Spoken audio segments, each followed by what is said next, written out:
Hi, everyone. Welcome. We're just going to wait for just another minute to let everybody roll in. Thank you so much for joining.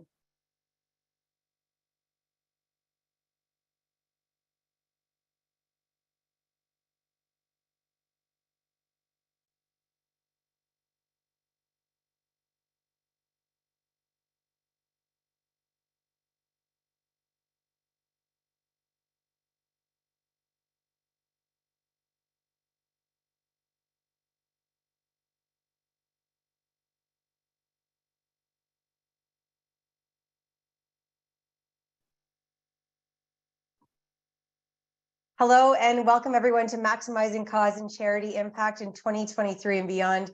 My name is Vanessa Topizer. I'm a Senior Vice President at IMI International. There are hundreds of organizations that are a part of today, and we are so thankful that you're joining. Thanks so much for taking the time out of your very busy schedules. The IMI Next Wave content series continuously dives into salient topics on professionals' minds today, marketers, property owners, business owners, and our goal is to provide fact-based insight to drive your profit. We came to you earlier this year with shifting purchase behaviors through economic realities. Then we talked about the power of brand. Today, we're going to be talking about maximizing impact in cause and charity. And then now is really the time to start thinking about live and reconnecting live with your audience and figuring out how you can optimize your live activation to then improve your ROI. So we're going to be coming to you in June on the 15th with driving impact through live connections. For those of you, there are many new people on the presentation today. For those of you who don't know who IMI is, we're an independent consumer insights consultancy with the core purpose of insight driving profit. We work among many different industries with many clients around the world, depending on their need to help provide solutions to drive them forward. But today is about the cause and charity space. And this is a space that is very near and dear to IMI International's hearts. We've worked in this space for many years, 25 plus years to be exact. We currently work with 20 plus charities, and it really depends on what it is that the organization needs. And our focus is always to find ways to drive you forward and maximize your impact, whether it's strategy, whether it's messaging, whether it's visuals or sponsorship. Now, the sources from today's presentation that Laura Janes will be taking us through come from many different places. Some of the insights come from our Pulse suite of products, where we're in field bi-monthly, measuring 1,200 passion points across 40 different demographic breaks, 400 brands and 275 categories to really understand who to connect with, where to be, what to say, and how to best connect. But the other part of the insight that comes to you today is from our not-for-profit syndicated study.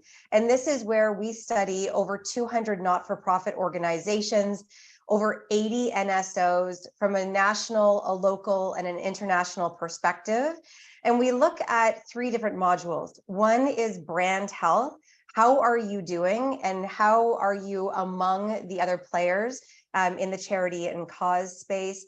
Brand optimization, where should you focus to really drive you forward? And then campaign optimization. If you are out there with campaigns, talking to the world, what do you need to know to optimize for your move forward plans? And again, it's diving into what matters to uncover the opportunity that best drives you forward. Now, without further ado, I'm going to introduce Laura Janes. Laura is a Senior Vice President at IMI International, and she'll be taking you through the presentation today. I'll come back for some questions at the end. Please feel free to put them into the question box along the way. And welcome, Laura. Take it away. Thank you, Vanessa. Hi, everyone. We're very excited for the great roster of organizations that we have for today's content series. As Vanessa said, this is a space, IMI, I can speak for everyone, I think IMI globally, that we're very passionate about, Vanessa and I even particularly, but many of our colleagues. It's a space is really near and dear to our heart, and we're very happy that you're here today to talk through this space that I think many of us are passionate about, and how we can learn to drive strategies going forward. What we're going to talk through today is we're going to start broad. We're going to start with the overall opportunity revisited, we've called it. With any approach that we take to any industry, we always like to take a step back and say, how big is it? What's the size of the opportunity? But in this specific case, has it changed? We've been studying this industry for 10, 20 plus years. So, where are we seeing changes and where are we seeing similarities overall? We'll break down the drivers, the what, the why, what are those tactics that consumers are using to engage today, and what are the drivers of support now and even going forward. And then we're kind of ended off with uncovering keys to success. We have 6 best practices that we've learned over the course of working in the space. Some of them apply to the even for-profit space, but there are a few that are very unique to this very important space. So we'll take you through some insights, some best practices, some case studies overall that we've labeled our keys to success specifically. So let's dive in. We'll start with the opportunity. How big is this space? How important is it? I think we all know on the series today that it's an important space, but how important is it to Canadians, to Americans, and even global consumers? Well, the reality is, as I said, we've been studying this space for a long time. If we even just think back to the last couple of years when we launched our inaugural cause brand health study, it hasn't changed. 9 in 10 Canadians, Americans feel this is a space that's very important to support. It's vastly important, and that has not changed over the past couple of years.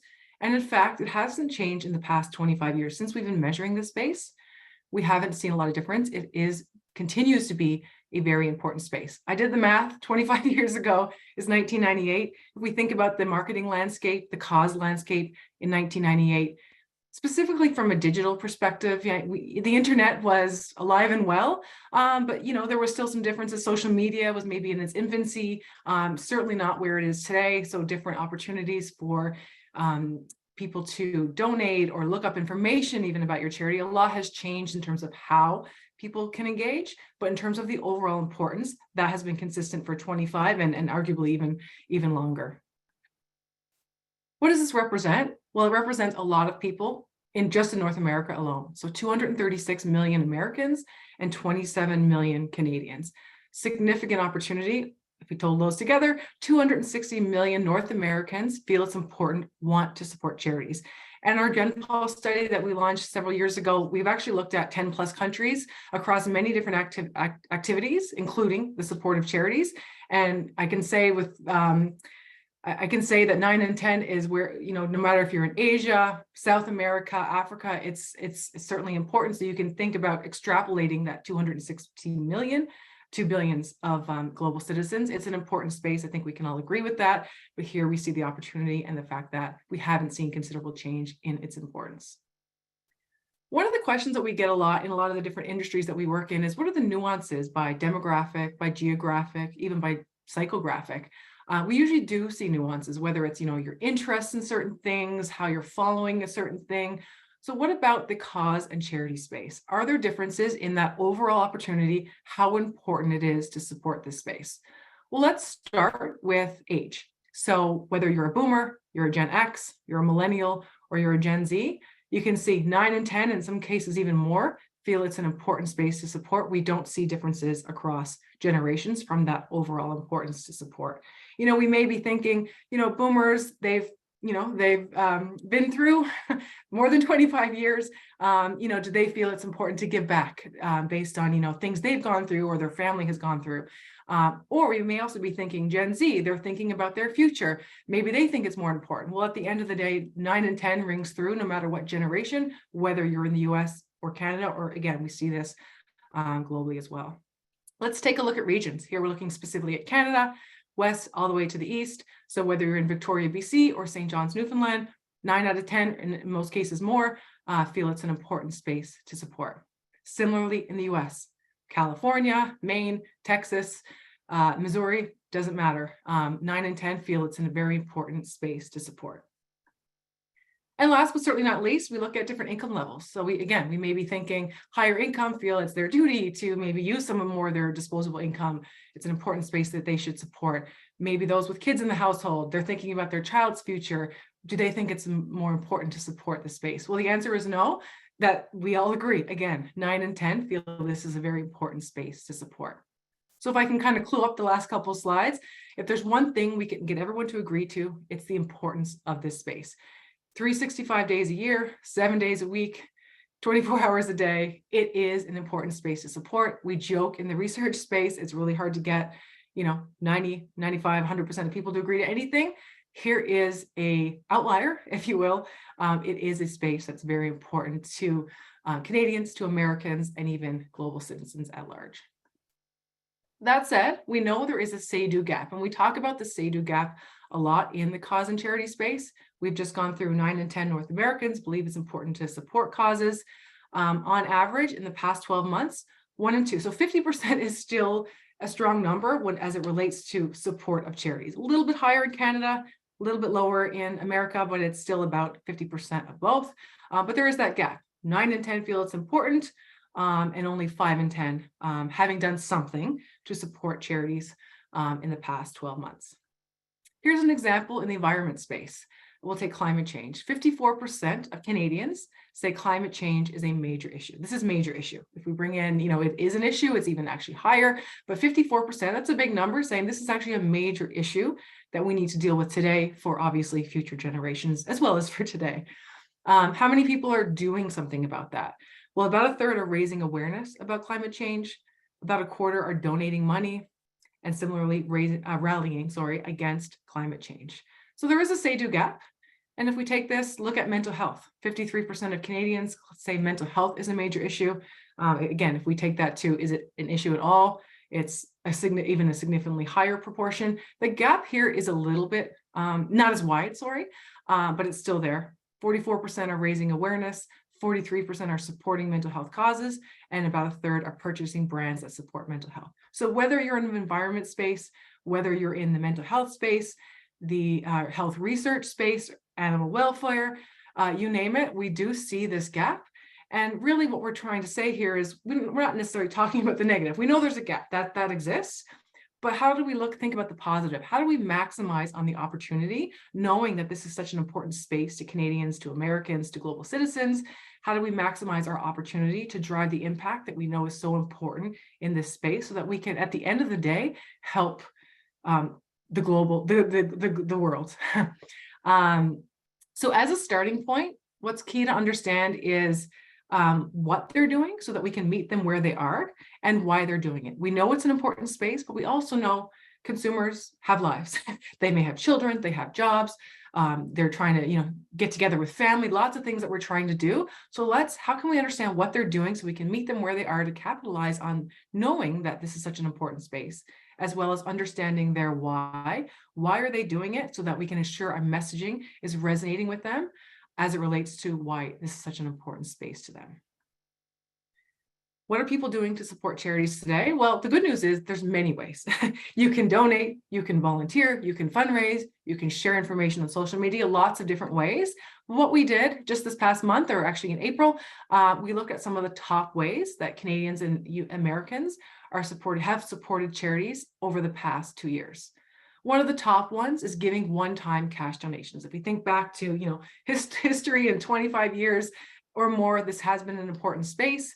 Cash has been, even before the rise of social media and the internet, has been a core way that people are supporting charities, whether it's at a church, outside a grocery retailer, or anywhere else. Many different ways we can give with cash, and it certainly is a key way consumers are helping to support charities. We're giving at retail. Whether it to be a children's charity, an environmental charity, 60%, which translates to 160 million North Americans, have donated to a retailer who has asked for their help to support a specific charity that they support. They're going online to give. One thing that's maybe changed over the past 20 years is our ability. Every charity website I've been on, we have that donate button. We have fundraising events where we're reaching out through email to our friends and family, asking to support, whether we're doing the Run for the Cure, the Ride for Heart, Relay for Life, or just, as I said, simply going online to donate. So we're going online and we're giving. Something that maybe is not as strong as it was, and we've talked to many charities about their P2P campaigns and how we can kind of maximize that opportunity, whether it be, Heart Month in February, or any other month of the year supporting your specific cause. But still, we have 43% that are giving money at their door, 114 million North Americans. Another way that we're engaging with charities and showing our support for something that we believe is such an important space. So we've gone through some of the top tactics. What do these have in common? In fact, they're all one-time, spontaneous, going online, saying yes at retail. Someone's coming on your door and you're giving them $20, $50, $100, even more. One-time spontaneity. And we know a lot of charities focus, and it's an important revenue stream, is monthly donations. But in fact, giving spontaneously, whether it's in store, whether it's through cash, whether it's online, is twice as high as giving monthly donations. Not to say monthly isn't important, as I said, but ensuring we have a strategy to capitalize on those good intentions and ensuring that we're set up to meet them where they are, again, whether it's in store or across some of the other tactics that we talked about. And we took this a little bit step further and said, okay, we talked about higher income consumers at the start, just as important as even lower income households. And yes, it's true, monthly giving does increase among higher income households.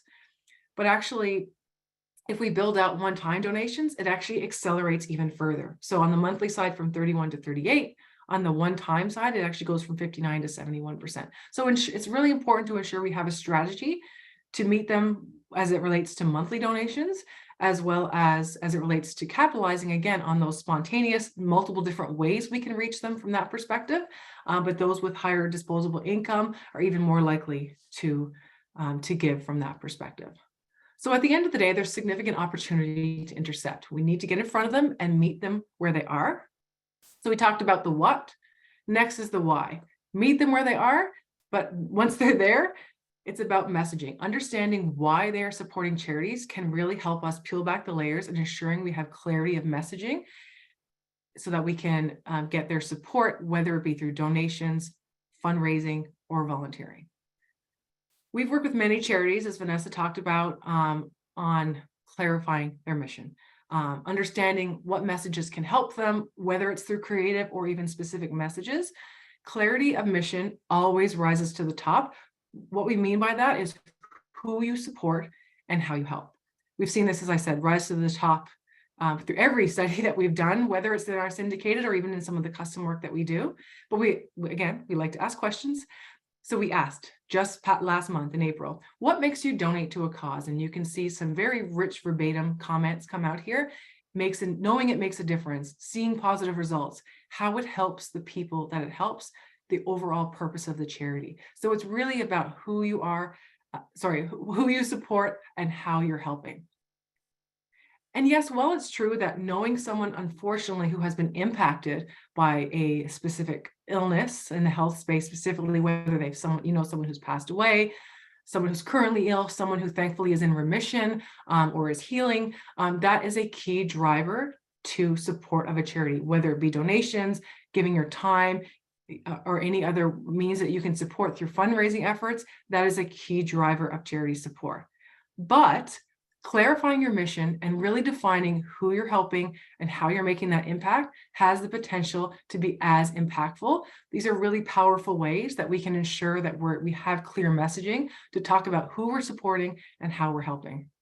So no matter what your size, clarity on who you support and how you help really does drive that opportunity. The second part of the why is the power of the brand. And Vanessa has gone through a couple series now on our power of brand, talking about the importance of getting your name out there, making sure they know you, and trust is a key building block. And we see that specifically in the charity space. They need to know you and they need to trust you in order to really be able to offer their support, whether it be in terms of funds or even through their time, volunteerism, and areas like that. So what we've seen through our charity brand health study is that there's opportunity for many charities to clarify who they help, who they are, and how they help. On average, very somewhat familiar across the 200 plus charities that we look at, 28%, so just under a third, and actually only 1 in 10 saying they're very familiar. So significant opportunity to drive further clarity on who you are and really bring forth that power of your brand. Here's the list of the top 10 charities from a familiarity perspective in our study. Probably not a surprise, a lot of the names we're seeing here: Canadian Cancer Society, UNICEF, Heart and Stroke, Ronald McDonald House. What a lot of these have in common is they have a global presence. So they have the benefit of that, again, that global presence that's helping them clarify the who and the what. Then we've got Terry Fox, a Canadian organization, lots of, in the community, in schools, great story when he started his run in Newfoundland, actually, in Atlantic Canada. So that's a charity that's also has strong familiarity because they have the history, they have a lot of great storytelling to really help drive that story in their community among youth, and even from Gen Z all the way to boomers. And in fact, the more they know, the more likely they are to support you. 24% of Canadians say that they would donate $100 or more to a charity, even if they've never heard of the charity before. That takes us back to that overall opportunity. It's a really important space for us to support. But if we're familiar with that charity, if we're clear on their mission, who they're supporting, how they're helping, we can see that the support more than doubles. So when it comes to power of brand, we talk about, yes, familiarity, but we also talk about trust. Trust is a key building block to the power of brand for any brand, but especially in this space. In our same study, we look at the average charities and their trust, completely a lot or trust a lot. And in fact, what we've seen is a lot of charities do have good trust. There are certainly some outliers, but there's certainly, there is trust in this space. It's not an issue, if you will. There is a lot of trust in the Canadian landscape and even global landscape, with a few exceptions. Here's the list of the top 10 charities that Canadians trust completely or a lot. Does the list look familiar? We see Ronald McDonald House again, Canadian Cancer Society, Terry Fox. If you look regionally, you see a lot of children's hospitals come in, sick kids actually is in the top, I think 11 or 12, especially in Ontario and obviously the GTA region. So we do have a lot of trust, but what really this says is people need to know you in order to trust you. It's essential in order to drive trust. Then you know that in the moment of truth, you can engage and convert them and to ensure you're driving that support to help further your cause overall. We dove into trust a little bit more and asked, what does trust really mean in the charity space? And what we heard was accountability, honesty, knowing where the money goes, where it comes from, and having overall transparency. What you don't see on this list is administration fees. Canadians, Americans don't believe that administration fees are really what drives transparency or trust overall. It's not a priority. At the end of the day, if we can summarize their overall why, it's about the impact of the work, where it goes, who it supports, how it helps. It's not about the operations, the management, or the control. There is generally that level of trust, knowing who you are and what you're doing, how you're supporting Canadians, people in the community. That's what's really driving that impact and that overall support. We could just sum up our overall why. It would be, again, the word impact. So let's dive into our overall key success factors. What we're going to take you through is 6 different areas. Some of these, as I said earlier, relate to any industry that we've seen, such as, repeating and reinforcing ideas. We see that a lot. The idea that sometimes the boardroom gets more tired of an idea versus consumers. We like repetition. We've got a lot going on. So that's certainly an area that we speak to in a lot of different industries. But some of these 6, cast a wide net, broad reach, local impact, all the way to a little can go a long way, are specifically unique to the cause and charity space. So the first, casting a wide net. We know there's broad opportunity. 9 in 10 Canadians, Americans say this is an important space to support. If we ask Canadians, what would you purchase? Would you support a brand that supports a charity you relate to? Yes, 41%. But if we take it a step back and think about the cause overall, environment, children, cancer, we see that increase. So the more broadly you can go in your overall efforts, communication, even imagery, that can drive significant support versus being a bit more granular. Granularity is important from a specific message perspective, but if we can think of our strategy from a broad perspective, the broader we can go, the more impact that we can have. Here's a global case study: North America, Europe, Asia, rest of world. Cancer and children's charities have significant importance globally, no matter where you are. But even if we think even broader than that, health and wellness, how can we talk about the work that we're doing in the cancer space, in the children's space, how that's impacting the health and wellness of citizens now and even in the future? That's another way we can think about how to be broad in our overall communication and strategy. And here's just an example in Canada. So in early 2017, Canadian Cancer Society and Canadian Breast Cancer Foundation came together. There was a merger in our space.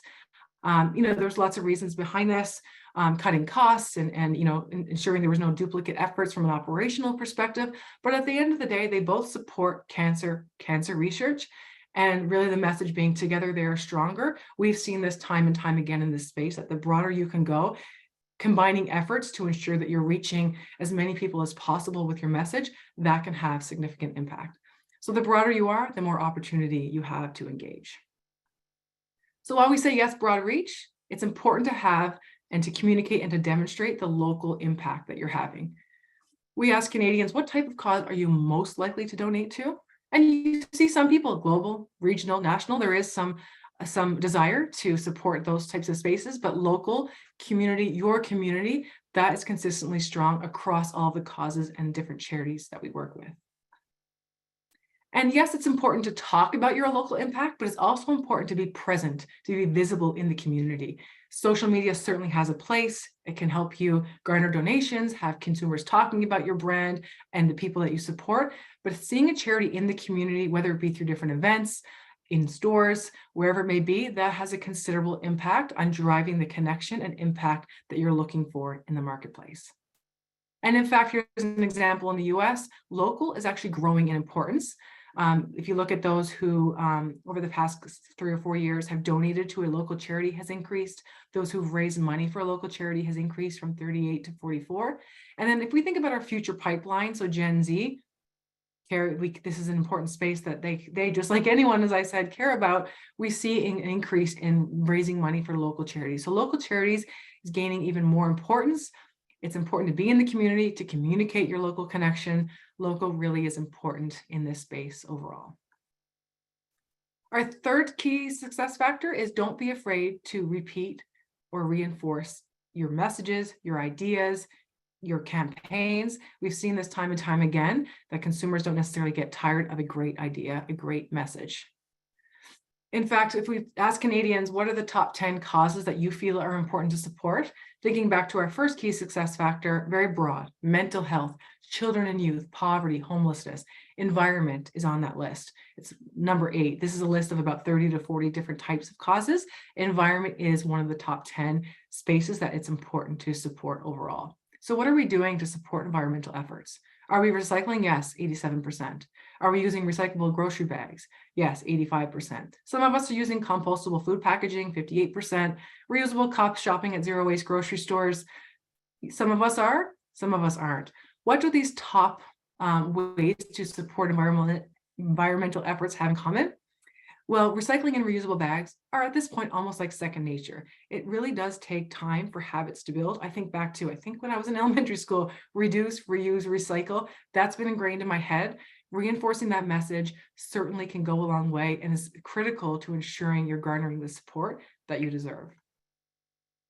It's important to repeat and reinforce your message, but it's also important to do that consistently across tactics. We asked North Americans, where are you most likely to donate? Online, 37%, in-store, 27%, but we still have 14% saying their preferred way is on the street, 12% at their front door, and 3%, interesting, being called at home.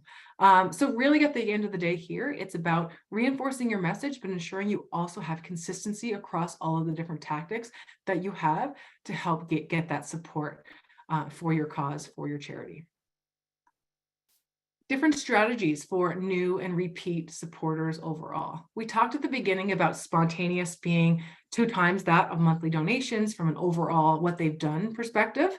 When we ask what's your preferred way to donate, we see a similar trend here. One time is 7 and 10, but we still do have about a third of Canadians, of Americans, who are saying monthly or yearly, I don't want to have to think about it. I want to know that the money's coming out of my bank account. It's going to a cause that I know is important, or that has clearly demonstrated to me why they need my support. So having a different strategy, consider having a different communication strategy for your new supporters. So maybe those one-time spontaneous versus your current base of past and current supporters, donors, fundraisers. So one of the things we've seen successful is with new and potential supporters, focusing on what the support will be used for. They're new. They may not know your brand as well. They're learning it. Looking forward, not backwards, is the way we've seen is key to communicating with this group, knowing what you're doing with them, and then how you can look forward in order to demonstrate that impact. With your past and current supporters, you may have a database through participants, through donors, through volunteers. They have a stronger loyalty to your brand. Focus on what they have done for you and what you're going to do to help them to help going forward. How is the past supporting the future? Thanking them for their efforts and demonstrating to them, where you've been with them and where you're going with your overall charity. Number 5, making it easy. We know donating is the biggest way Americans engage with charities. It is one of the easiest ways to show your support. Online button, giving cash at retail, at your door, wherever it may be. Donating is one of the easiest ways we can engage there, but there are certainly other ways. Within the donation space specifically, using credit to give, it's so simple. Tapping, using your phone, Apple Wallet even, to give support is certainly a really strong tactic, and is something we've certainly seen has really helped garner even further support for research dollars. All the great work that charities are doing in the community, it's really an important element to ensuring that we're making it as easy as possible to have them give the money that they want to give. And here's an example. It's a case study actually of the Melanoma Institute in Australia. It's from, I think, many years ago, but it's in the top 10 of the concepts that we've measured in Canada, and the US, Australia, UK, and I think even many other countries. What it is a billboard, if you will, where you could tap. And I've seen this at the zoo, many different places. You can just tap to give. But what's really unique about this is when you tap, the size of the melanoma tumor actually shrinks. So it's not just making it easy for you, but it's also demonstrating the impact that every action that you do is having on the charity, on the cause overall. And so we looked at our charity cause brand health study as it relates to, well, how easy are charities making it today in Canada to donate, to find information? And here's the average: 27 to donate, 25 to find information. It's not always easy, and we know that, and that's not just specifically in the not-for-profit space. It's not always easy to get your message out there, to ensure all your ducks are in a row, so to speak. But where we can help them help you, that's really what can really maximize that overall opportunity. Similarly, in terms of fundraising, in terms of volunteerism, there's certainly opportunity to streamline, ensure we're making it as easy as possible. And again, knowing that 9 and 10 feel this is an important area, how can we make it as easy as possible for them, as well as easy as possible for us to get our message out there? So we'll just zero in specifically on the volunteering space. We talked a lot about donations. It is one of the easier ways, and debit credit being a key way to quickly and easily demonstrate and give your support. But volunteering is one of the lower metrics that we look at in terms of average ease of volunteering. How can we think about how we can make it easier for people to volunteer, be in their communities? Local is so important now. Well, one thing we can do is learn from who is making it easier. From our study, the top 3 make it easy to volunteer: Food Banks Canada, Habitat for Humanity, Humane Society, SPCA. What these have in common, many of them, there's employee engagement programs, different ways that people can lend their time. So we think about, if you don't have this kind of on the ground ability to be a food bank and have people come in and help and support, what are different areas that you have from a activity perspective to drive employee engagement that can make it easier for people to volunteer and show their support by giving their time as well? And last but certainly not least is recognition that a little can certainly go a long way in this space. IMI's focus over the past 50 plus years that we've in business has always been, how little do you need to spend to get the desired impact on behavior? Seems a little counterintuitive in this space, because at the end of the day, we want to maximize the support. So we have more funds for research, more funds to help those in need. But what we've seen in this space is actually a little can go a long way. And a question that we get a lot is, what can I do if I'm a smaller charity? You know, I'm not a Red Cross, I'm not a Ronald McDonald House. I'm smaller, I'm local. You know, how can I think about the overall findings that we see here, and how can I apply it to my charity? Well, first of all, the same rules apply. Chances are, if you're a smaller charity, you really have maybe even a stronger local connection. You're maybe seen more in the community, making sure your message is simple and clear. You're demonstrating, talking about that overall impact. But also recognize that a little can go a long way. You can still drive impact even with smaller increments. So we took an example from the Red Cross, where a donation having 3 times the impact by the end of the month, donating $75 and $225 will go to people in need. That's in market, or was in market. We also tested it with an example with 2 times. Again, 3 times, 5 times, 10 times in this space is particularly important. But if we don't have that opportunity, is 2 times the impact just as impactful? And in fact, it is. Whether it's positive attitudes towards that activation or that message, is it better than competition? Does it have the ability to stand out? No difference. And then does it drive action?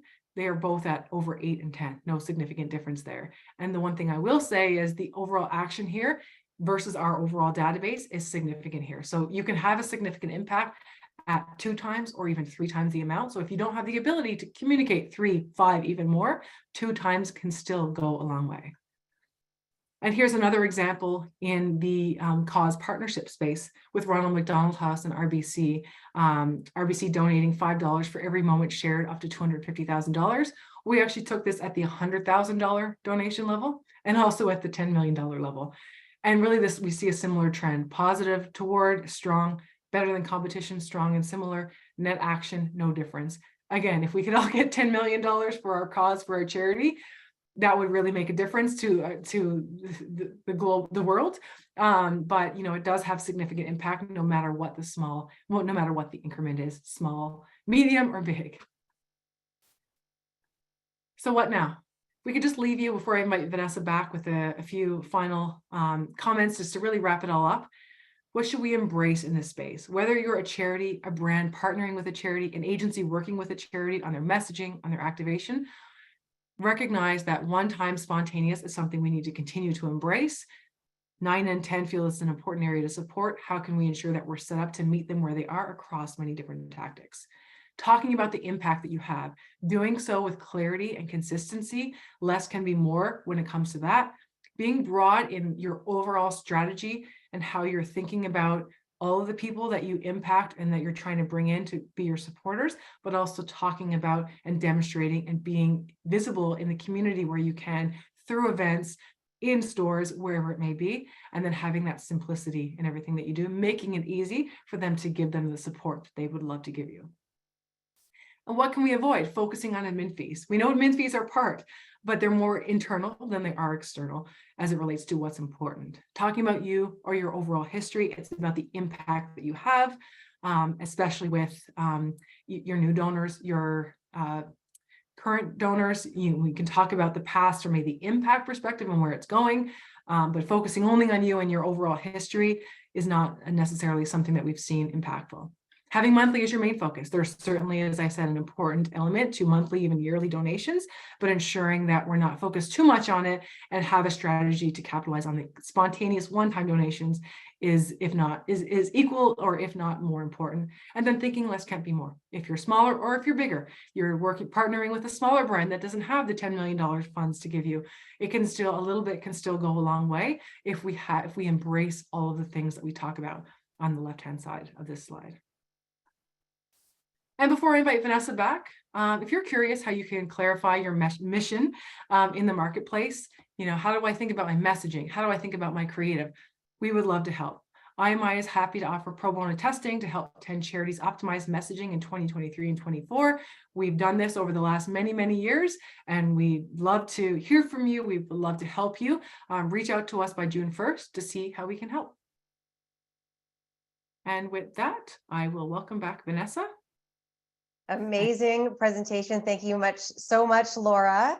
I know that I learned a lot listening to it, and I'm sure that the audience did too. Before we get into questions, because we have a number of them, let me just let the audience know that you will be receiving this this presentation. It will be in your inbox early next week. If you don't receive it by early next week, then please reach out and let us know. You'll get a link to the report, but also a link to the webinar so you can watch it or share with anybody that you think that it would benefit, because we definitely want to share as much as we possibly can on this insight.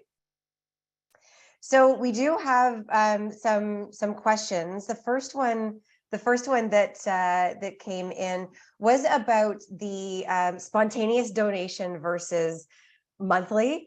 And I know that when we uncovered that insight, it was pretty surprising to us, because I mean, I've worked in the charity and cause space as well, on the charity and cause side, and we always wanted to focus on monthly donors. And so the question was, is that stat, is it in frequency or in people, or is it in amount, when we were looking at that stat specifically? That stat specifically was in terms of people. And absolutely, when we think about monthly, there is that frequency element, but at the end of the day, what that stat is meant to demonstrate is there's a place for both. Monthly obviously doesn't have as much overall reach if we think about, the penetration of it, but it does certainly have that frequency. If it's monthly or if it's yearly, it has that ability to drive that revenue stream. But spontaneity, if we think broad, can reach more people.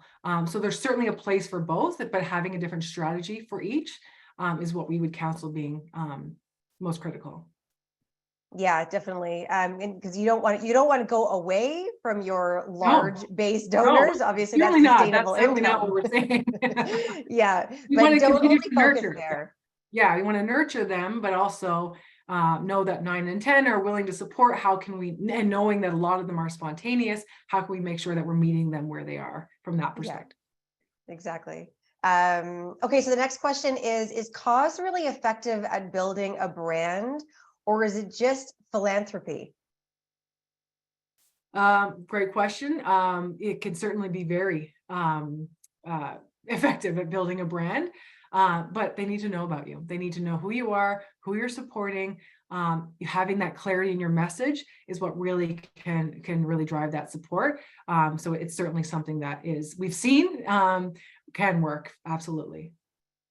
Yeah, and you mentioned a stat too, 32% of people purchase a product because it supports mental health. Mm-hmm. That's a pretty big number when you look at it. Absolutely. In terms of the entire Canadian landscape or American landscape, or global landscape. That's a large number. So talking about it and celebrating what you already do is so critical for brands, but also for causes and charities alike. Absolutely. I mean, think about what Nike is doing with equal rights, and even more recently in the Canadian landscape, Canadian Tire with women in sport, talking about it, ensuring you're out there, and really, as you said, celebrating it. That's where we can really accelerate the cause and the overall charity that we're supporting. Yeah, absolutely. And one of the things that we talked about in Power of Brand as well is, many people look to start from scratch. Yeah. What we always advise is the best ideas out there. Yeah. And so understand what's out there, understand what works and what doesn't work, but also it could be as small as you said, as celebrating what you already have. Exactly. And bringing it to the forefront. We sometimes forget all the good things that we do because we're just going about our day to day as brand owners, as business owners. But putting that out there and letting people know can be extremely salient for your brand. Yeah, and we've seen cases where it's being celebrated internally, whether it's at a brand who's partnering with a cause or with the cause, but sometimes it's just as simple as bringing that message that you've been talking about internally for so long to the marketplace. And that's something that can really resonate with them as well. If it's resonating with you, chances are it'll resonate outwardly as well. Yeah, exactly. Here's another question. Is there more willingness to accept in-kind versus dollars for sponsorship partnership agreements? Good question. I guess a charity would probably be able to better answer the willingness, but from our perspective on, what can work, they can both work. In-kind certainly has a place, as long as it's something that's compelling and it really works for that organization. But obviously the dollars are important, the dollars for the research, the dollars to have events that can fundraise even more dollars for the research to help those in need. So there's a place for both. Partnership is part of, obviously bringing in dollars, but also driving that impact and even bringing out your message. So there's a place for everything. It's really about ensuring that you have the right message, you're compelling, and you can really drive that impact overall.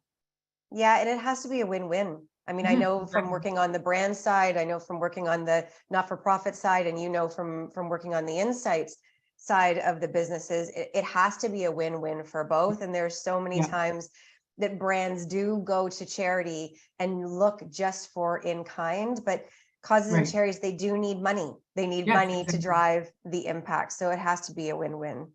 Yeah.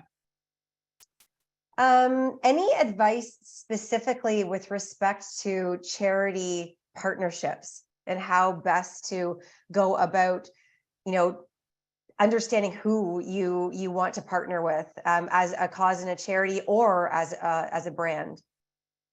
Yeah, and actually I think that goes back to what you just said, win-win. Has to be mutually beneficial. But another thing that we've seen, or we counsel a lot on, and I can't even take credit for this because I love the statement from Don Mayo, our global managing partner, is pick your partner, and specifically in this charity space, like you pick your spouse. Don't just take whatever comes. Think about, do we have shared visions? Are we on the same page? What's our short and long-term strategy? Really coming together to make sure that we're on the same page and that we have the same shared objectives. And maybe if we don't, understanding where we can maybe even meet in the middle, to ensure that we're at the end of the day maximizing the impact that we have in the marketplace through the partnership. Yeah, and we've also seen through our work in Category Pulse and in Brand Pulse that you also need to understand who you're looking to connect with, because the people that you're looking to connect with, you can also narrow down where you should focus in order to drive that partnership so that it is authentic, so that there is a fit, by understanding who your customer is, or who is it that you want to bring over. That's from a brand side. And from a charity and cause side, knowing who you want to target and knowing which category consumers or which brand consumers or customers are most prevalent in terms of the space where you currently work. Absolutely. Couldn't agree more. We do have a number of other questions. We have a lot of questions here, Laura. I see. Here's another one. Is there a varying perspective on cause marketing and brands associated with causes that changes based on the age of the core audience? Yeah, that's a good question. So I think back to the beginning of the presentation. We know there's no differences in terms of importance to support, generation, region. Actually, you could slice it. I could do a 30-minute presentation on just the fact that 9 and 10, no matter who you are, when it comes to actually what they do, or what they're even willing to do, or what they're most willing to do, we do see differences from a generational perspective. Mental health and bullying, when it comes to Gen Z, is obviously an important space. That space has grown from an importance perspective, globally and across all generations, but specifically to Gen Z, that is one that is stronger. If you have kids in the household, chances are, or not chances are, we know through facts that supporting children's charities becomes even that more important, maybe because you have been personally impacted, or a friend with a child has been impacted, or just you can really see the impact that it has on a child, and you're thinking about, what if that was me? And so you're really trying to support your community. And so that's what we would see with households with kids. And then boomers, cancer, heart and stroke, those types of, some of the top causes or charities within the health space specifically, just because of the number of people it's impacted.